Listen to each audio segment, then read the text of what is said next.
October 23, 1945.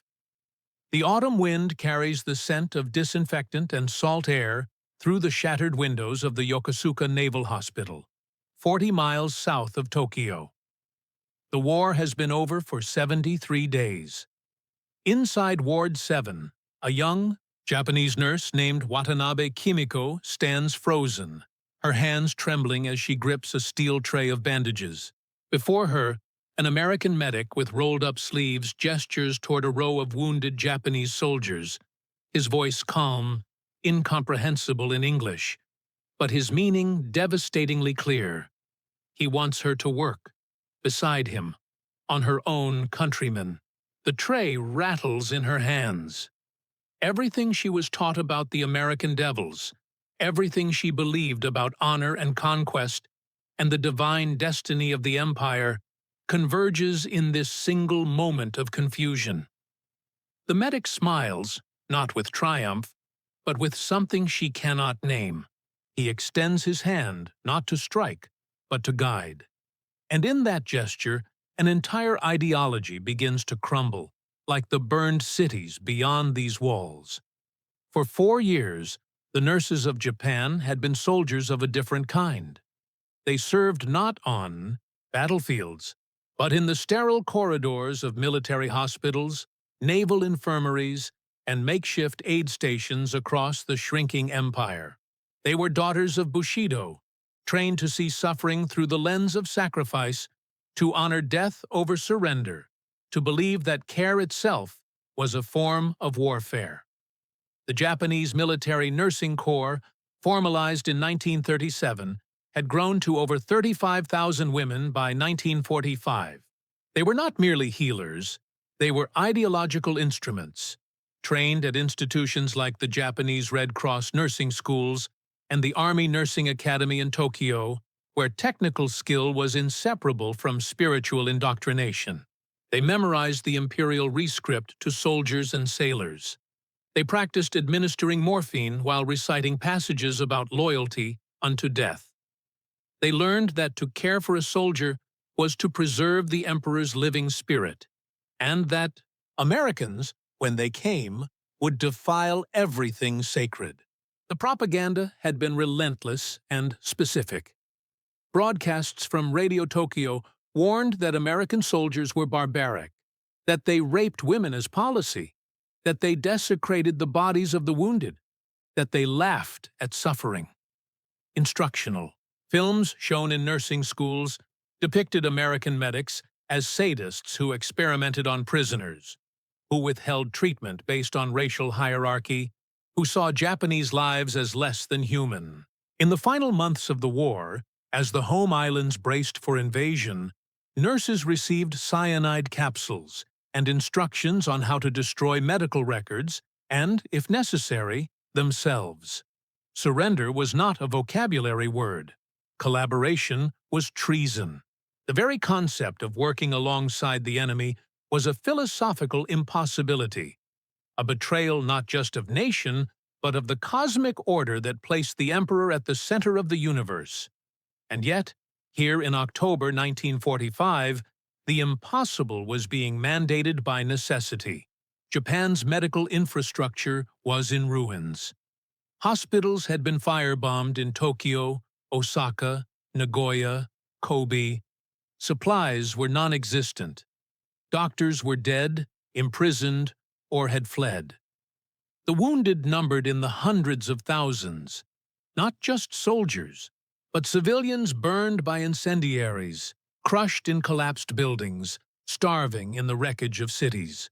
The American occupation forces, under General Douglas MacArthur's General Headquarters, faced a humanitarian catastrophe that threatened the stability of the occupation itself.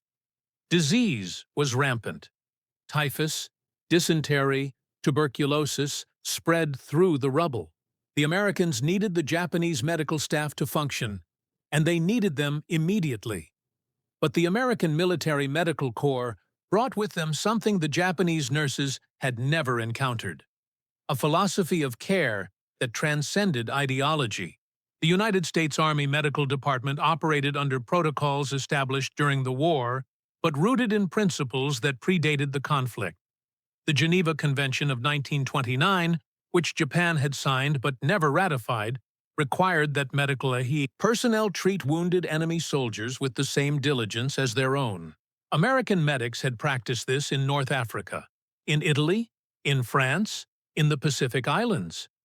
They had treated captured German and Japanese soldiers in field hospitals, often before their own wounded, based purely on medical triage. This was not propaganda. This was documented policy, recorded in thousands of after-action reports, medical logs, and sworn testimonies. At the hospital ship USS Benevolence, which arrived in Tokyo Bay in September 1945, American doctors and nurses worked 20-hour shifts treating both American personnel and Japanese civilians without distinction. The ship's commander, Captain Harold Jensen, wrote in his official report, "The Japanese staff observed our procedures with visible confusion. They expected retribution. They received penicillin." When the first joint medical operations began in October, the American commanders understood they were not just rebuilding a medical system. They were dismantling a worldview. At Yokosuka, at the Shinagawa Naval Hospital, at the converted schoolhouses and temple infirmaries across the Kanto Plain, American medics and doctors requested, not ordered, that Japanese nurses work alongside them. The Americans brought supplies that seemed impossible: crates of sulfa drugs, morphine syrettes by the thousands, sterilized surgical kits, plasma bottles, field rations with chocolate and canned meat. But more destabilizing than the abundance was the method.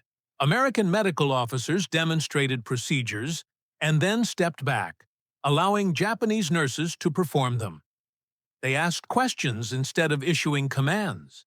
They shared meals from their rations, offering tins of Spam and packets of instant coffee, sitting beside nurses who flinched at the proximity.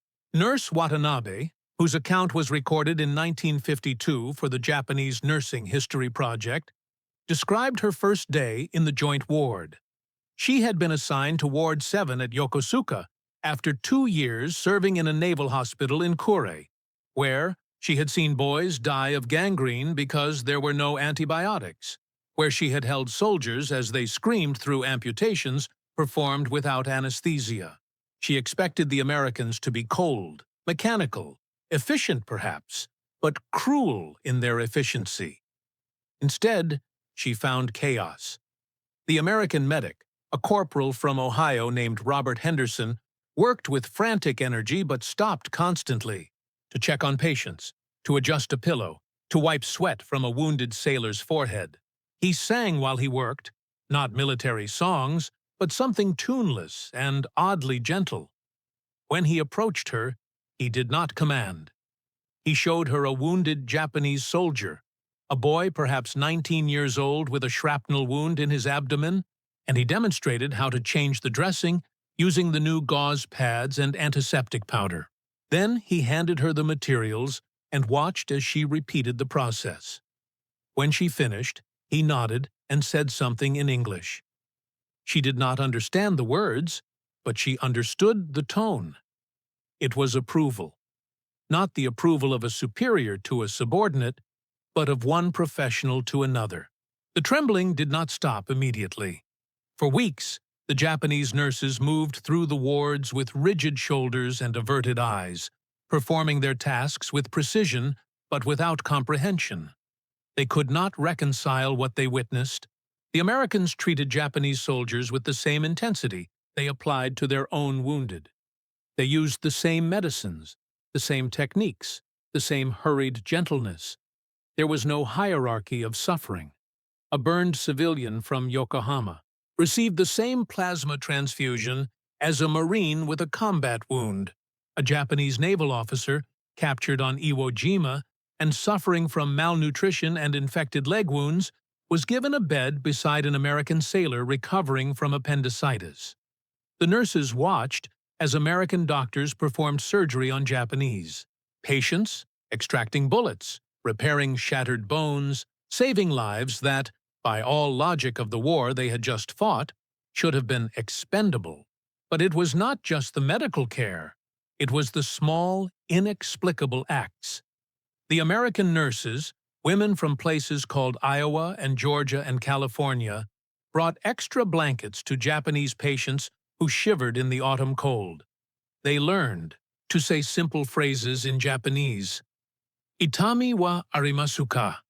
Are you in pain? They showed photographs of their families, of houses with lawns and cars in driveways, of smiling children, of normalcy that seemed like a fantasy.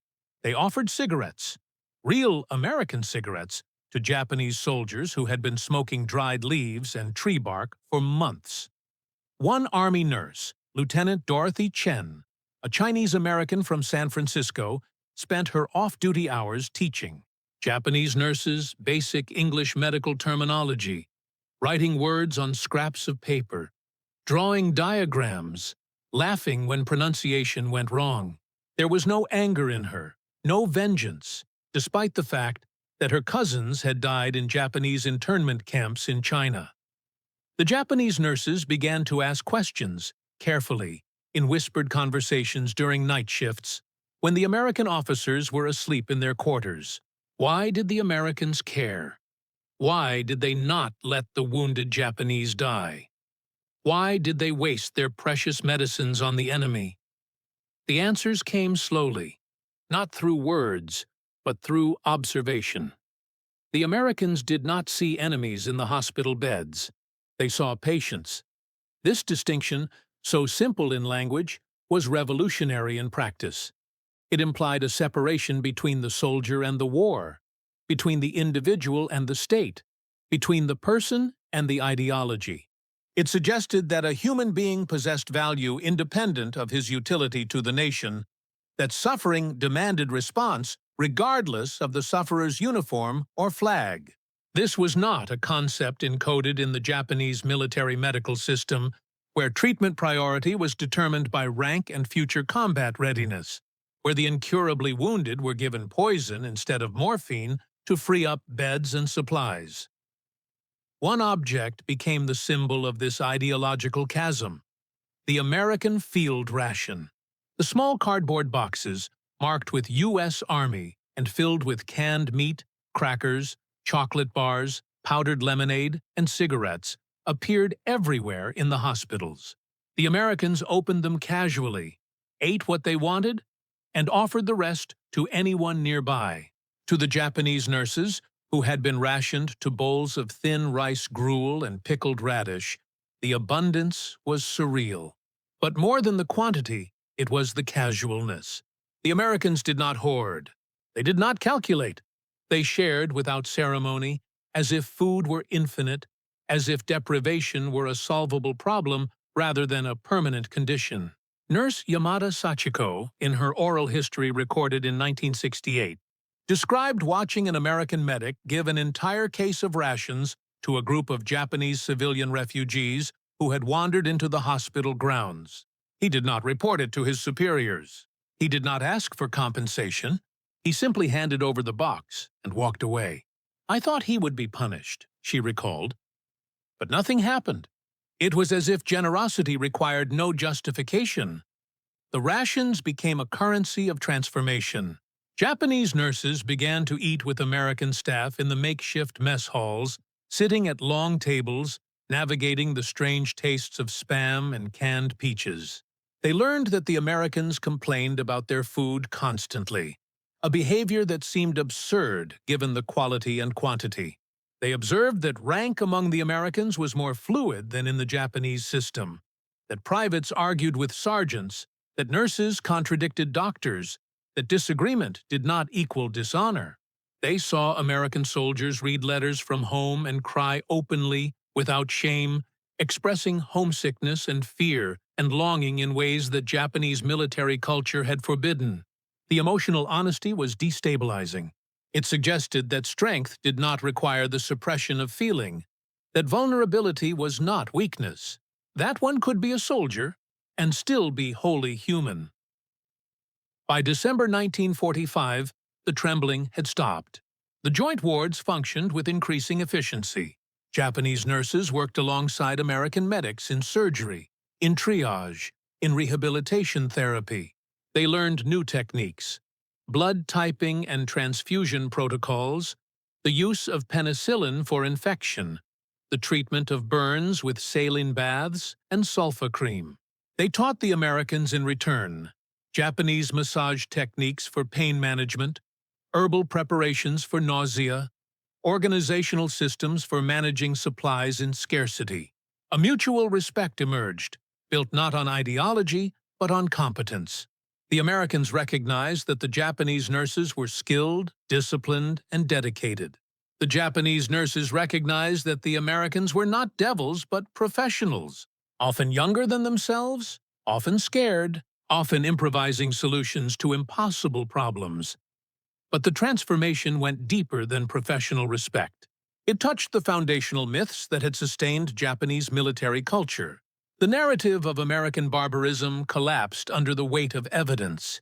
Every day, Japanese nurses watched American medics prioritize patients based on medical need rather than nationality.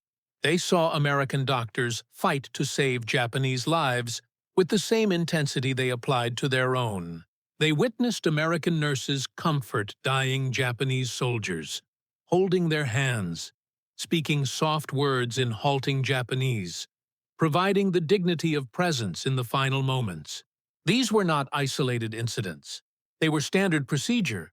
The Americans operated under a medical ethic that recognized the universality of pain, and pain, unlike loyalty or honor, required no translation.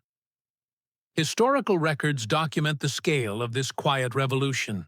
Between September 1945 and December 1946, American military hospitals in Japan treated over 280,000 Japanese patients, both military and civilian.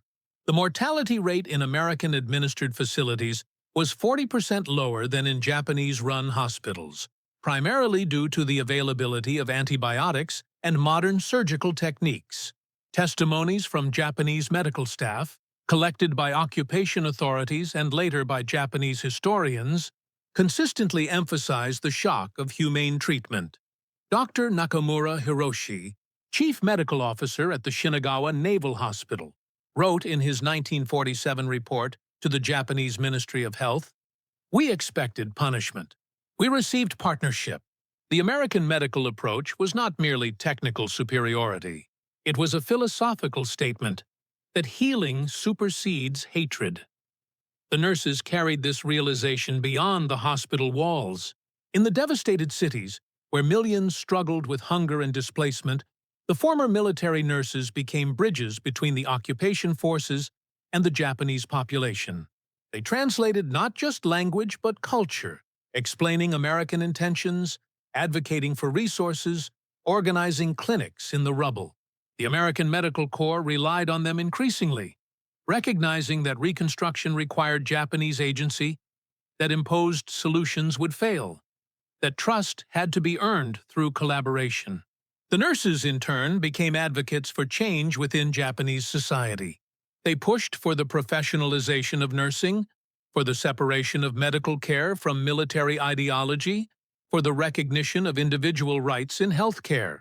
Many joined the emerging democratic movements, arguing that the principles they had witnessed in the hospital wards, equality, transparency, respect for human dignity, should govern the rebuilding nation. The symbolic object reappeared in unexpected places. Years later, when interviewed about their experiences, former Japanese military nurses frequently mentioned the American field rations, not because of the food itself, but because of what the sharing represented. It was a daily, tangible refutation of scarcity as destiny. In the imperial Japanese ideology, scarcity had been valorized as a test of spirit, deprivation as a mark of purity.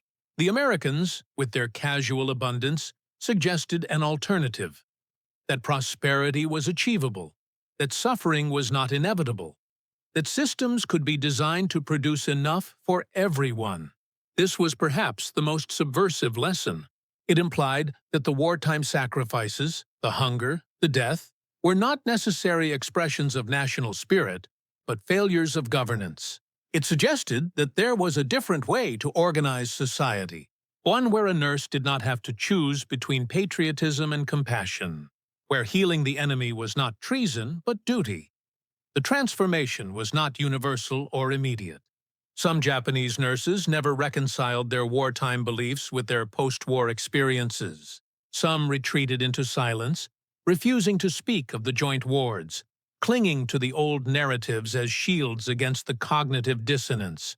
Some felt guilt for surviving, for cooperating, for accepting help from those they had been trained to hate.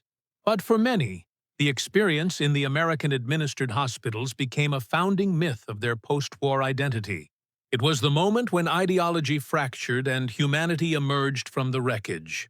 It was proof that people were not locked into historical enmity, that behavior could change, that even enemies could become colleagues and, eventually, something more difficult to name, not quite friends, but fellow travelers in the shared project of reducing suffering. Nurse Watanabe Kimiko, whose trembling hands began this account, worked in joint medical facilities until 1948. She later became a nursing instructor at the Tokyo Red Cross Hospital, where she trained a new generation of Japanese nurses in both technical skills and ethical principles. In a lecture recorded in 1959, she told her students, "In October 1945, an American medic handed me bandages and asked me to care for my own wounded. I was terrified, not of failure, but of the implications. If the enemy could see my patients as human beings worthy of his medicine, then what had we been fighting for?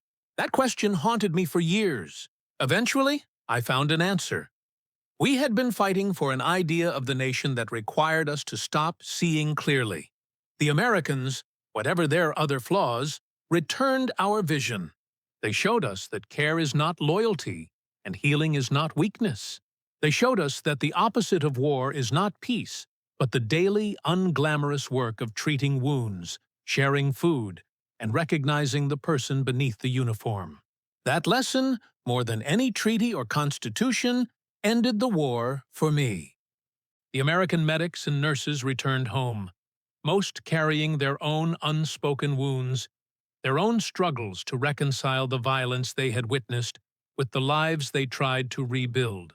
Few spoke publicly about the joint medical operations in Japan. For them, it was simply what they had been trained to do, the application of principles so fundamental they required no celebration. But in the aggregate, in the thousands of interactions between American and Japanese medical staff, they had demonstrated a truth that military strategists and political leaders often miss, that the aftermath of war is not just reconstruction of infrastructure, but reconstruction of imagination. They had shown that people could unlearn hatred, that ideologies could be set aside in the presence of suffering, that the simple act of working side by side to reduce pain could create possibilities that propaganda and force never could. By 1950, the joint medical operations had ended. The occupation was transitioning toward Japanese sovereignty. The hospitals were returned to Japanese control, now equipped with American medicines, American techniques, and staff who had learned to question the narratives that had led them into war. The nurses who had trembled in those first days had become administrators, educators, advocates. They carried with them a memory not of conquest, but of collaboration, not of humiliation, but of a strange, uncomfortable respect, earned through competence and care.